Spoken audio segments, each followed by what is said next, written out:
Selamat pagi semuanya. Baik, pertama-tama terimalah salam Buddhis dari Namo Buddhaya, Amitabha. Sebelum kita memulai pelajaran pendidikan agama Buddha, marilah kita bersama-sama membacakan Parita Namaskara Gata. Mari dengan bersikap anjali. Terpujilah Buddha, terpujilah Dharma, terpujilah Sangha. Arahang sama sambuddho bhagava Buddhang bhagavantang abhiwademi. Swakato bhagavata dhammo dhammam namasami. Supatipanno bhagavato sawaka sangho sangham namami. Tiada perlindungan lain bagiku, Buddhalah pelindungku yang mulia. Tiada perlindungan lain bagiku, Dharmalah pelindungku yang mulia. Tiada perlindungan lain bagiku, Sanghalah pelindungku yang mulia. Berkat kebenaran pernyataan ini, semoga kita semua berkembang di dalam ajaran Buddha.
Sabesata Bhawantu Sukhitata. Semoga semua makhluk hidup berbahagia. Sadu, sadu, sadu. Selamat pagi, Namo Buddhaya, Amitabha. Sekarang kita sudah sampai di pertemuan ke-15 untuk kelas 11 ya, di semester 2. Jadi untuk materi yang sebelumnya atau minggu lalu kita sudah membahas mengenai karakteristik ketidakkekalan. Nah, untuk hari ini kita akan membahas karakteristik ketanpa akuan ya. Nah, dengan tujuan pembelajaran adalah supaya peserta didik dapat memahami 3 hukum universal, anatta, dan menginternalisasi di dalam kehidupannya ya. Nah, seperti biasa sebelum itu silakan lakukan pretest terlebih dahulu. Setelah itu kita akan memasuki materi.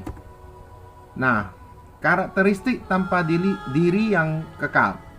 Anatta menggambarkan fenomena dari sudut pandang ruang. Segala sesuatu di alam semesta tersusun dari berbagai bagian yang juga terdiri atas bagian yang lebih kecil. Setiap bagian selalu berubah, kadang mengalami perubahan besar, tetapi kebanyakan mengalami perubahan halus bagi indera kita. Artinya, kalau kita melihat dari konsep seperti ini, tubuh kita sendiri juga bisa saja mengalami perubahan setiap harinya. Cuma karena terlalu kecil atau halus lah ya kita katakan, maka itu mungkin tidak terlalu nampak. Maksudnya adalah tidak ada yang kekal di antara tubuh atau jiwa kita lah ya. Seperti itu kira-kira. Tak satu pun komponen yang tidak berubah, segalanya selalu berubah. Ini mungkin hukum yang patut kita pahami dan patut kita terapkan dalam kehidupan kita sehari ini, yaitu kita harus paham bahwasanya semua pasti berubah, tidak ada yang tidak berubah, sekecil apapun itu. Jelas ya? Lanjut. Sesuatu itu ada hanya jika bagian-bagian penyusunnya bergabung. Kalau kita belajar ya misalnya dari komponen-komponen sel ya kecil-kecil, sehingga ada penyusun yang bergabung, baru ada sesuatu yang disebut dengan misalnya manusia, seperti itu ya. Jadi tidak ada inti atau diri yang tetap dalam segala sesuatu. Inilah yang disebut tanpa pribadi ya. Mungkin agak sedikit dalam, tapi mudah-mudahan bisa paham ya. Ini juga berarti bahwa segala sesuatu saling berhubungan dan saling bergantungan antara satu dengan yang lain. Artinya kalau misalnya kita lihat bagian-bagian penyusun tadi, semuanya saling berhubung dan saling bergantung untuk membentuk satu kesatuan ya, atau diri lah. Tetapi ingat, tidak ada inti atau diri yang tetap. Tidak ada sesuatu pun yang berdiri sendiri sebagai diri yang terpisah ya. Mudah-mudahan bisa dipahami oleh kita semua. Lanjut, bagaimanapun juga tubuh kita berubah tak henti-hentinya dari detik ke detik, dari kelahiran sampai kematian ya. Karena halus tadi mungkin kita tidak terlalu menyadarinya. Oke. Pikiran bahkan berubah lebih cepat lagi. Kita sepakat tentang hal ini. Jadi kita tidak dapat mengatakan bahwa badan, batin atau gabungan tertentu dari keduanya adalah suatu diri yang berdiri sendiri. Tidak ada ya. Jadi badan, batin itu semuanya adalah saling berhubungan ya. Tidak ada yang berdiri sendiri. Tidak ada yang dapat berdiri sendiri karena badan maupun batin bergantung pada banyak faktor untuk eksis. Oke ya. Lanjut. Jika tubuh adalah diri, tubuh seharusnya mampu menghendaki atau mengendalikan dirinya menjadi kuat dan sehat. Serasa kamu mungkin paham dari kalimat sederhana ini. Kalau tubuh adalah diri yang artinya dia bisa mengendalikan dirinya sendiri, maka seharusnya dia bisa mengendalikan agar dia itu menjadi kuat dan sehat. Namun demikian, tubuh itu bisa lelah, lapar, dan jatuh sakit. Artinya kita tidak bisa mengendalikan tubuh kita sendiri. Nah, mungkin itu yang bisa kita pahami sebagai bagian dari pembelajaran hari ini. Begitu pula jika pikiran adalah diri, seharusnya pikiran dapat melakukan apapun yang dikehendakinya. Tetapi pikiran sering berlarian dari yang benar menjadi salah. Kamu mungkin mulai memahami bahwasanya inilah yang disebut dengan perubahan. Jadi pikiran berubah sangat cepat. Hari ini, detik ini kita memikirkan seharusnya dia benar, tetapi ya 1 menit kemudian kita tiba-tiba bisa memikirkan seharusnya dia salah. Seperti itu ya. Oleh karena itu, baik lahir maupun batin bukanlah diri. Nah, karena itu kalau misalnya dia ada diri, seharusnya dia bisa mengendalikan dirinya sendiri. Namun dalam hal ini tidak bisa ya. Kita lanjut. Nah, untuk kesimpulan hari ini adalah Anatta menggambarkan fenomena dari sudut pandang ruang. Tak satu pun komponen yang tidak berubah, segalanya selalu berubah. Baik lahir maupun batin bukanlah diri, seperti yang tadi kita pelajari. Jadi kalau misalnya kamu kurang paham, nanti boleh ditanyakan lebih lanjut ya. Oke, nah untuk post testnya silakan kamu lihat, kemudian silakan dikerjakan. Setelah ini kita lihat untuk materi yang akan datang, kita akan mempelajari pentingnya menyadari anicca, dukkha, dan anatta. Jadi untuk pembelajaran kelas 11 sampai di sini terlebih dahulu. Terima kasih atas perhatiannya. Anumodana untuk kalian semua ya.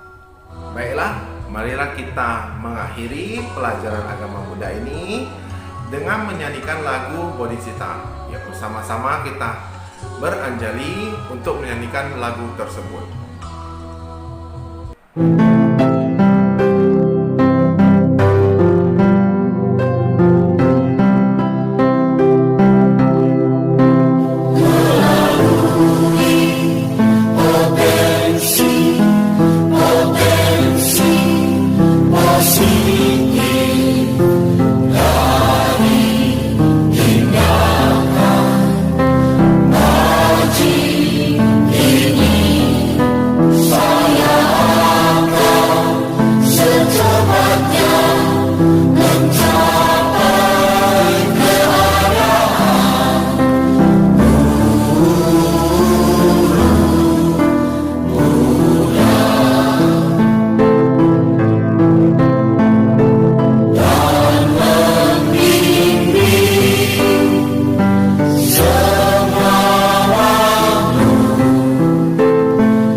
Semoga semua makhluk hidup berbahagia.